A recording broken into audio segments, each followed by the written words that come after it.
Coming up on First at 4, we remember the coal miner's daughter, Eastern Kentucky's very own Loretta Lynn.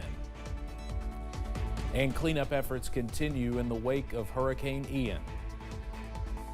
Plus, quiet weather back in the mountains, and it looks to stick around as we head through the rest of the work week. Latest on the way as Mountain News First at 4 starts now. Dedicated to Eastern and Southern Kentucky, this is WYMT Mountain News First at 4. Good afternoon, I'm Steve Hensley. First at 4, a legend in the mountains of Eastern Kentucky and around the world is gone. Loretta Lynn, the coal miner's daughter from Butcher Holler in Johnson County, has died at the age of 90. CBS's Danya Backus shows us how Lynn rose from poverty to the queen of country music. Well, I was born a coal miner's daughter. Loretta Lynn was the coal miner's daughter who rose to become the queen of country music. In a career that spanned more than half a century, Lynn always told it like it was. A gifted songwriter, she became a powerful voice for women, tackling controversial topics including alcohol, war, and sex. Some songs, such as The Pill about sexual liberation and Rated X about divorced women, were initially banned by many radio stations until they became hits. You're Rated X. When it hit the charts, they had to take it out of being banned and play it, you know. Everybody had to play it when it was on the charts. Lynn's story is well known. Her autobiography became the 1980 hit movie Coal Miner's Daughter, earning a Best Actress Oscar for Sissy Spacek. Yeah, I'm proud to be a coal miner's daughter.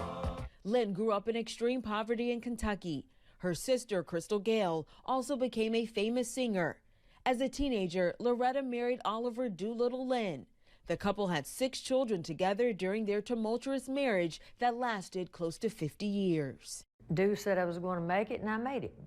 He said, you're going to be a singer, and I sang, and I made it.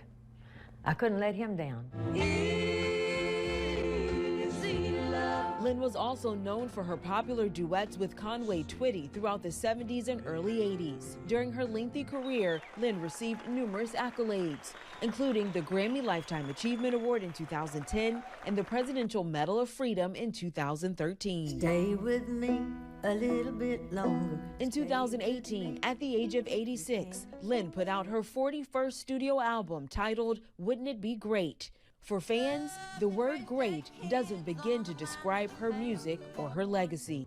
Danya Backus, CBS News. Me to cry over you.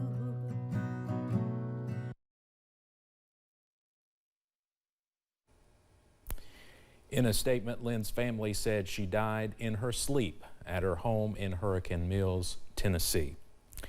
As the news of Loretta's death spreads through the nation, folks are coming out to where it all began. The 90-year-old Johnson County native has always been celebrated and honored by her hometown fans in Van Lear. Today, many made their way to Butcher Holler to celebrate her legacy as her family prepares to say goodbye to someone they say was a true icon. She's going to be greatly missed. She was greatly loved, but you know what? She lived her life to the fullest. And she was a very happy woman that shows through her family. Loretta's niece says it still doesn't feel real, and the family cannot imagine a world without her in it. But thanks to her legacy, they never have to.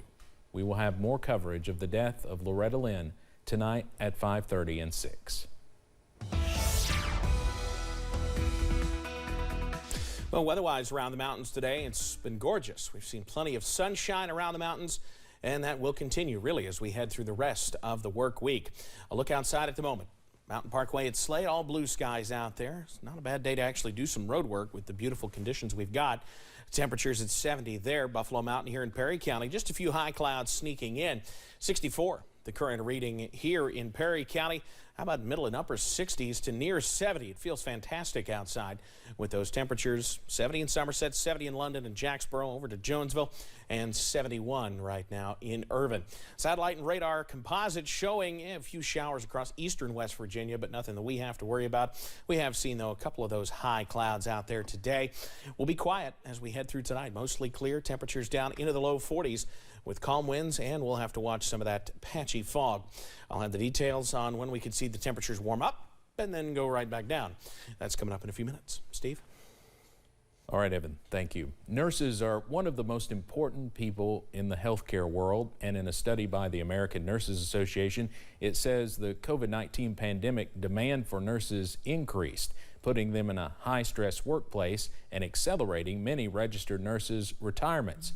Anthony Powers, the president of Baptist Health in Corbin, says this is an ongoing issue. There's always been a bit of a shortage of nurses for several years, but it has multiplied significantly during the pandemic. If you want to learn more about the nursing shortage and what a local hospital is doing about it, WYMT's Olivia Calfee will have more tonight at 6. A group that's been tasked with coming up with a plan to spend millions in opioid settlement money wants to hear from folks across the state. The Opioid Settlement Commission is scheduling town hall meetings around Kentucky. The commission was formed in June, and today was their third meeting. They are holding town hall meetings throughout the state and setting up a grant application, preparing to spend about $240 million. A town hall meeting is set for next Tuesday at the Forum here in Hazard. There's also a grant individuals and groups can apply for, and that application should be uploaded later this month. Chairman Brian Hubbard says hearing from those deeply impacted by addiction is key to what they are doing. We must hear those who have been primarily impacted by the opioid epidemic from one end of this state to the other. There is a tremendous amount of undue and unconstructive shame and stigma that is associated with this problem. We want to do our job to eliminate that.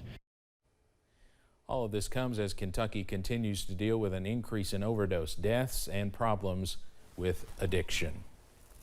The death toll from Hurricane Ian has surpassed 100. More than 400,000 people in Florida are still without power. One community, Sanibel Island, was totally cut off from the mainland when the storm destroyed part of a causeway. CBS's Manuel Bajorquez traveled to the once thriving tourist destination, which is now in ruins. You can see they're having to use barges to bring in heavy equipment and trucks. That's because the causeway here, well, there are entire chunks of it that are missing, disconnecting this island from the mainland. In the aftermath of Hurricane Ian, Sanibel Island hasn't just been damaged, it's been left isolated too. From above, the extent of the destruction is staggering.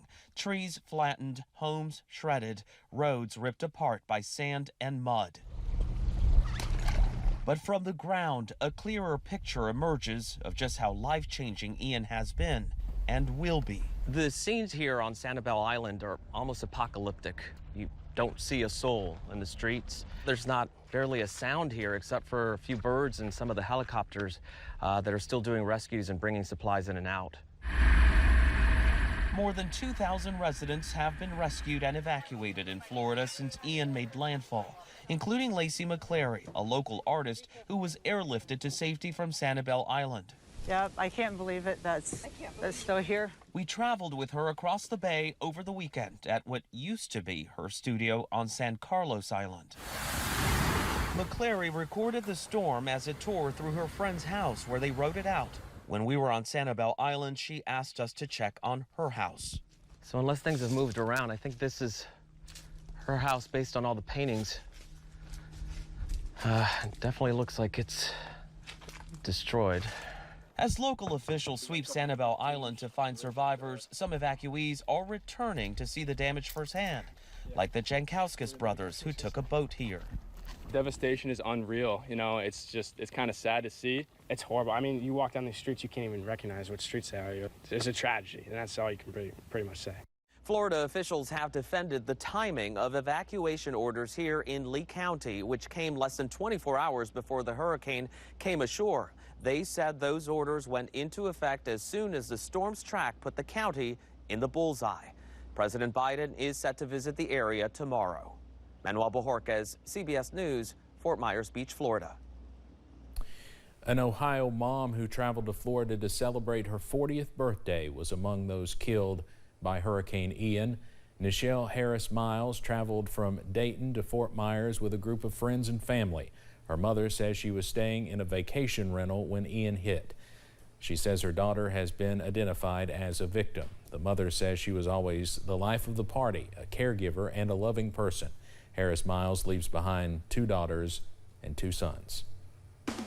Coming up on First at 4, North Korea continues to fire off missiles, this time sending one over Japan. And looking nice as we head into the second half of this week. The latest details on a bump to Mercury on the way.